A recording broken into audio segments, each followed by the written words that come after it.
The four Gospels are the foundation of Christianity. Even the number 4 itself represents stability or a foundation. Between the four Gospels, however, there are many factual contradictions. You have, for example, the Gerasene demoniac, which is the man living in the graveyard who's possessed.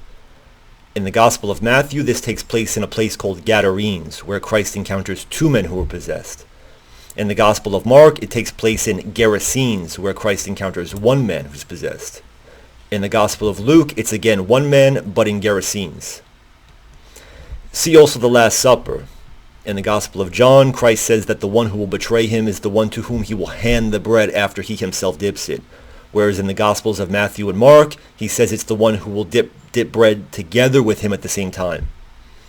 Another example, in the Gospels of Matthew and Mark, both of the thieves crucified with Christ reviled and mocked him, whereas in the Gospel of Luke, one of the thieves repented.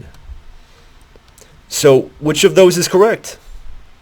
All the versions cannot be simultaneously correct on the level of profane facts, if we read the Gospels like a science textbook. Now, you'll hear this almost exclusively from people attacking the credibility of the Gospels as scripture.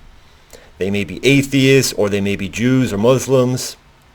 This is in fact one of the most common critiques of the New Testament from Muslims, where they point to the perfect preservation of the Quran in contrast to the questionable preservation of the Gospel as demonstrated by these factual contradictions. But I'm coming from a different perspective. I believe the contradictions were put there on purpose for a very profound reason.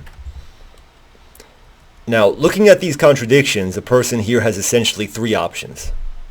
He can reject all 4 Gospels, or he can accept one Gospel but reject the others, or he can reconcile the apparently conflicting narratives by placing himself above the multiplicity and interpreting from there, distilling the spirit from the letter.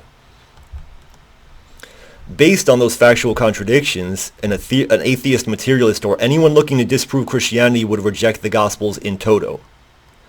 As Christians, we don't reject any of them, because we know that they can be reconciled by simply asking the question, what are the 4 Gospels together trying to tell us? Not in isolation, but together. What is the spirit that the letter is attempting to convey?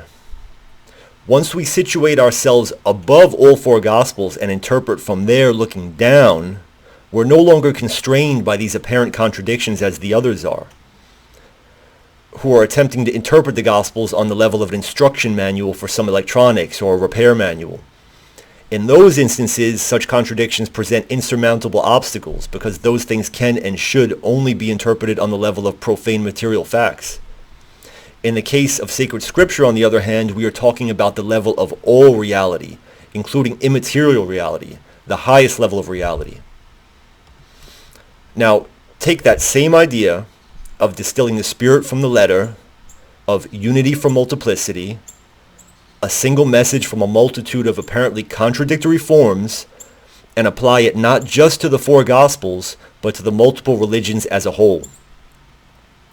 And if you refuse to continue interpreting upwards, but insist on stopping at just Christianity versus everything else, then how do you maintain consistency? Isn't all spiritual life about honesty and consistency? Isn't the entire notion of Pharisaism about placing the letter over the spirit? What is reality in aggregate trying to tell us? What is the spirit of reality? What is the spirit of the world religions? Not the letter, but the spirit. Is it really the case that only our tradition is true and the rest, which are saying very similar things and aiming at not just similar goals, but identical goals, identical internal states of being, are just nonsense or tricks of the devil designed to lead people to hell? Have you looked into them enough to back up such a conclusion on anything other than just theological grounds?